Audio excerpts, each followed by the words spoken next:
Seife reinigt unsere Quiltnadeln und damit wir nicht so ein Stück Seife auf unserem Arbeitsplatz haben, können wir daraus schöne kleine Nadelkissen arbeiten.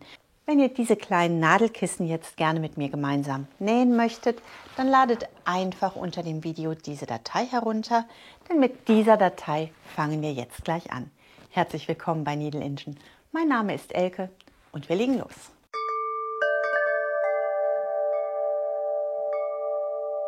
Unser Schnittmuster können wir direkt auf unsere Fließeinlage drucken. Dazu legen wir einmal ein altes Handtuch auf unsere Arbeitsfläche und wir nehmen ein DIN A4 Papier aus unserem Drucker. Unser DIN A4 Papier dient uns als Trägerpapier für unsere Fließeinlage. Damit das funktioniert, sprühen wir unser Papier einmal ein. Ich nutze dazu einen temporären Stoffkleber und zwar 505. Auf dieses vorbereitete DIN A4 Papier kleben wir nun unsere Fließeinlage. H250 ist eine einseitig aufbügelbare Fließeinlage und auf der Bügelseite hat sie eine schillernde Fläche. Das ist die Fläche, die wir später aufbügeln, und diese schillernde Fläche legen wir nun auf unser vorbereitetes DIN A4 Papier. Die stumpfe Seite schaut uns an, die schillernde Fläche liegt auf dem Papier.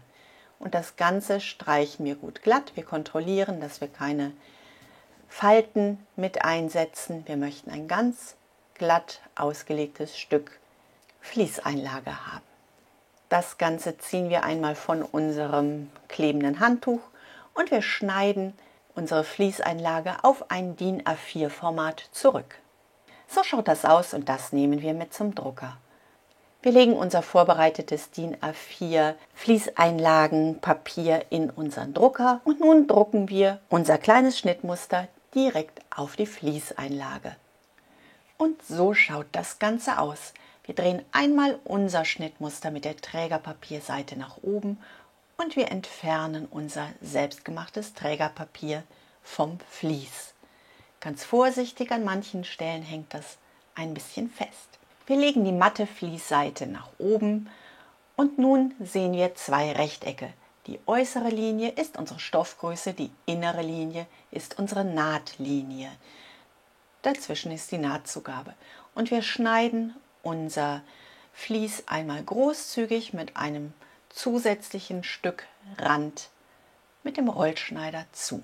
Jetzt können wir unser Vlies mit der Klebeseite auf die linke Stoffseite, die rechte Stoffseite liegt außen, legen und wir bügeln das Ganze einmal gut ein. 8 Sekunden auf jeder Stelle.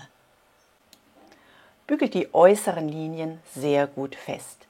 Wenn wir das haben, können wir unser Schnittmuster genau auf der äußeren Kante entlang ausschneiden. Als nächstes nehmen wir ein glattes Kopierrädchen. Und mit diesem glatten Kopierrädchen fahren wir einmal die äußeren gestrichelten Linien lang, damit wir eine kleine Walz erhalten. Auf beiden Seiten. Das gleiche wiederholen wir bei allen Längslinien, außer bei der Mittellinie. Wir fahren alle Linien einmal mit dem Kopierrädchen nach, damit wir das Ganze schon einfalzen. Wir schneiden in der Nahtzugabe alle auf der Seite eingezeichneten roten Linien ein. Immer nur ein Stück. Unsere Nahtzugabe ist groß genug. Wir können also großzügig schneiden. Wir drehen das Ganze um. Und genau auf den jetzt eingeknippten Linien möchten wir erneut eine gefalzte Linie einbringen. Alle Vorbereitungen sind getroffen und wir nähen die erste gestrichelte Kante einmal ein. Wir schlagen unseren Stoff an der gestrichelten Kante nach innen. Das geht ganz leicht, weil wir es ja eingefalzt haben. Und wir steppen diese äußere Linie knapp kantig ab. Das geht am besten mit einer 80er Universalnadel und einem Standardnähfüßchen. Wir verriegeln und wiederholen das an der zweiten Seite. Wenn wir das haben, legen wir unser Schnittmuster vor uns, drehen die Stoffseite zu uns und wir schlagen unsere äußeren Kanten zur Mitte, wieder an den eingefalzten Kanten. Unsere nach innen umgeschlagenen Seiten liegen nun circa 3 mm übereinander.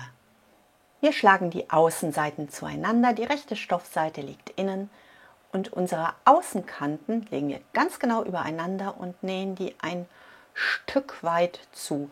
Lasst euch eine Wendeöffnung, damit ihr später die Seife auch noch gut einsetzen könnt. Wir nähen genau 3 mm, das heißt Füßchen breit. Wir legen die Stoffaußenkante an die Innenkante unseres Füßchens an und steppen knappkantig ab. Wir schneiden die Fäden zurück und das Ganze machen wir auf beiden Seiten. Wenn wir das haben, schlagen wir das auseinander und die 3 mm Kante schlagen wir in eine Richtung um. Nicht auseinander, sondern wir gehen ein bisschen mit dem Finger über die Naht, sodass sie sich ein bisschen in eine Richtung legt. Jetzt falten wir die Außenseiten unseres Nadelkissens einmal nach innen. Wir öffnen, schlagen die mittlere Falzkante ein auf beiden Seiten. Das kann man ein bisschen eindrücken, dann fällt das fast schon von alleine. Und so schaut das aus. Unser Nadelkissen sieht nun aus wie eine Ziehharmonika-Faltung. Das Ganze nehmen wir, legen das unter unsere Nähmaschine und steppen einmal genau auf der eingezeichneten Nahtlinie ab. Achtet darauf, dass eure zusammengenähte Außenkante auf beiden Seiten in die gleiche Richtung läuft. Drückt das noch einmal flach und steppt das gut ab. Sichert die Nähte gut. Steppt langsam über die Mitte, sichert auch die Mitte und verriegelt am Ende.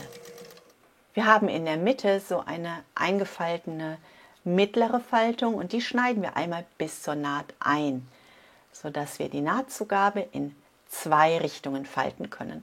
Auch das wiederholen wir an der zweiten Seite. Jetzt können wir unser Nadelkissen wenden. Das heißt, wir schlagen unsere Nahtzugabe einmal nach innen und wir drehen das Ganze einmal um. Wenn wir das haben, schlagen wir die Nahtzugabe auseinander und diese 1 cm Nahtzugabe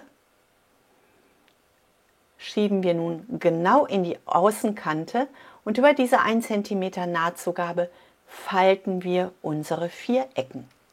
Wenn die Nahtzugabe nachher wieder zurückspringt, ist das völlig in Ordnung. Wir nutzen die Nahtzugabe nur, damit wir eine gleichmäßige Ausrichtung dieser Ecken bekommen. Und jetzt können wir unser Nadelkissen füllen. Dazu können wir jedes 100 Gramm große Seifenstück verwenden.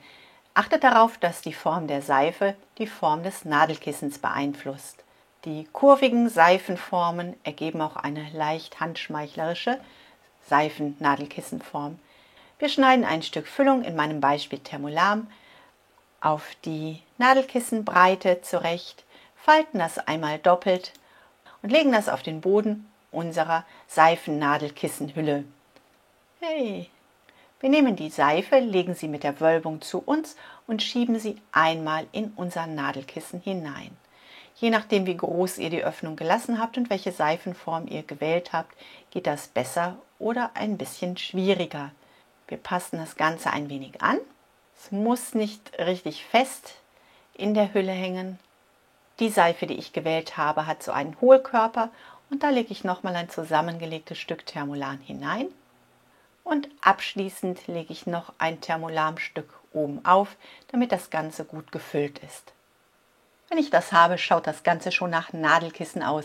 Jetzt brauche ich nur noch die offene Naht von Hand schließen und mein Seifennadelkissen ist fertig. Und yay, unser Seifennadelkissen ist fertig geworden. Ich hoffe, es hat euch Spaß gemacht. Wenn euch das Video gefallen hat und ihr gerne mehr Videos von Needle Engine sehen möchtet, dann lasst ein Abo da. Und wir sehen uns im nächsten Video wieder. Jetzt wünsche ich euch eine wunderbare Woche. Bleibt gesund und glücklich und denkt daran, was immer auch passiert.